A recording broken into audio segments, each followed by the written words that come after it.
آپ نے حضرت عمر سے فرمایا عمر تیرے زمانے میں ایک شخص آئے گا، اس کا نام ہوگا اویس، اس کا قبیلہ ہوگا مراد، اس کی شاخ ہوگی کرن، اس کا رنگ ہوگا کالا، قد ہوگا درمیانہ، اور ایک سفید نشان اس کے جسم پر ہوگا۔ جب وہ آئے تو تم اس سے دعا کرانا، علی تو بھی کرانا، عمر تو بھی کرانا، اور میں قسم کھا کے کہتا ہوں کہ اویس جیسوں سے دنیا بھر جائے تو عمر و علی کے ایک بدن کے بال کے برابر نہیں، لیکن اس کے ذریعے سے ایک پیغام آگے پہنچانا تھا۔ تو حضرت عمر اور حضرت علی حیران ہو کر دیکھنے لگے کہ ہمیں کہا جا رہا ہے کہ اویس سے دعا کروائیں، وہ ہم صحابی وہ تابعی۔ تو آپ نے فرمایا اس نے ماں کی ایسی خدمت کی ہے، جب وہ ہاتھ اٹھاتا ہے تو اللہ ہاتھ واپس خالی موڑتا ہی نہیں۔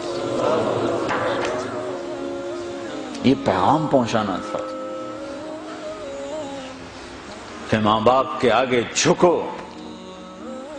جس دیش میں آپ رہتے ہیں یہاں کام کی رفتار بہت تیز ہے، ماں باپ اگر موجود ہیں تو کم ہی خوش نصیبوں والے ہیں جن کو کچھ اولاد کی خدمت ملتی ہے، ورنہ دیواروں کے ساتھ ہی زندگی گزر رہی ہوتی ہے۔ تو عمر رضی اللہ عنہ جب خلیفہ بنے تو ہر سال حج کرتے تھے، ہر سال ان کو ڈھونڈواتے۔ اب مجھے یہ نہیں پتا درمیان کے کوئی سال ہوں گے کہ ایک سال آپ نے حج پر سارے حاجی اکٹھے کر لیے، ایسے اپنے سامنے کا کھڑے ہو جاؤ بھائی، سب کھڑے کر لیے، کہنے لگے بیٹھ جاؤ سارے یمن والے کھڑے رہو، تو سارے بیٹھ گئے، یمنی کھڑے رہے، کہ سارے یمن والے بیٹھ جاؤ، قبیلہ مراد والے کھڑے رہو، تو سارے یمنی بیٹھ گئے، مراد والے کھڑے رہے۔ اس سال میں یمن گیا جماعت میں تو اویس کرنی کے گاؤں گیا، ان کی جگہ پیدا ہوئے، جو ان کا قبیلے کے لوگوں سے ملا، اس علاقے سے گزرا، دیکھا کہ اچھا یہاں وہ ہستی پیدا ہوئی تھی۔ خشک پہاڑ ہیں، بالکل خشک پہاڑ۔ پھر آپ نے کہا مراد والے بیٹھ جاؤ، قرن والے کھڑے رہو، تو صرف ایک آدمی باقی بچا۔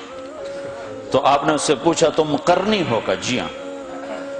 اویس کو جانتے ہو؟ کہ جانتا ہوں، میرا سگا بھتیجا ہے، میرے بھائی کا بیٹا، لیکن وہ تو تھوڑا پاگل سا ہے، آپ اس کا کیوں پوچھ رہے ہیں؟ تو عمر رضی اللہ تعالیٰ نے رونے لگے، کہا وہ نہیں، تو پاگل نظر آتا ہے۔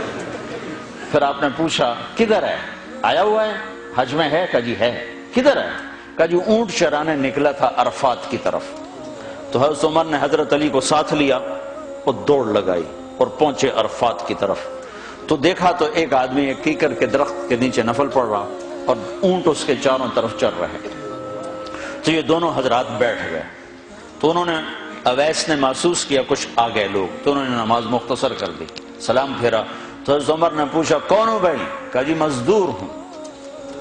کہا تیرا نام کیا ہے؟ کہا جی اللہ کا بندہ۔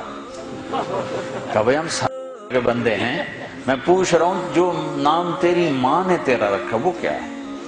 تو وہ تو پہچانتا نہیں تھا کہ عمر کون ہے، علی کون ہے، وہ تو پہلی دفعہ حج پہ تھا۔ وہ کہنے لگا تم کون ہو میرا انٹرویو کرنے والے؟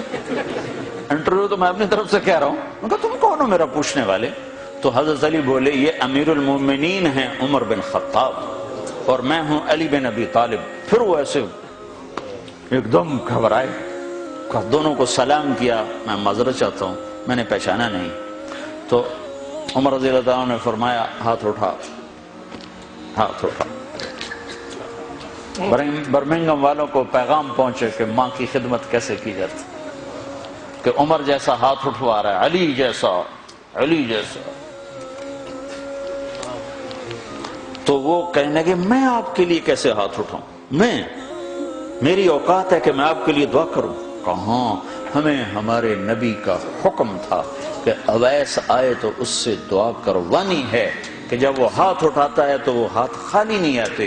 کس وجہ سے؟ تہجد، جہاد، تبلیغ، ذکر، تلاوت، تسبیح، حج، عمرے، نمازیں، روزے، ذکر، تلاوت۔ کس وجہ سے؟ نہیں، ان میں سے ایک وجہ بھی نہیں، ماں کی خدمت کی وجہ سے۔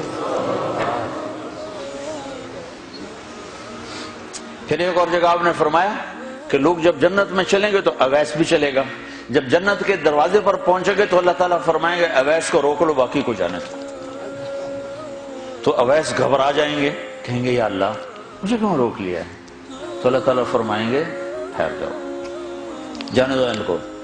ہاں بھائی، اب یہ سامنے جہنم کے لوگ کھڑے ہوئے ہیں، تو شفاعت کر، تیری تو فعل لاکھوں انسانوں کو جنت میں ڈالو، تجھے اس لیے روکا ہے کہ تو شفاعت کر، جدھر تیری انگلی اٹھتی جائے گی ان کے لیے جنت لکھتی چلی جائے گی، ان کے لیے جنت لکھتا چلا جاؤں گا، جدھر جدھر تو انگلی اٹھائے گا۔ صرف پونڈ ہی سب کچھ نہیں، مائیں بھی بہت کچھ ہے، صرف پونڈ ہی سب کچھ نہیں ہے، باپ بہت کچھ ہے۔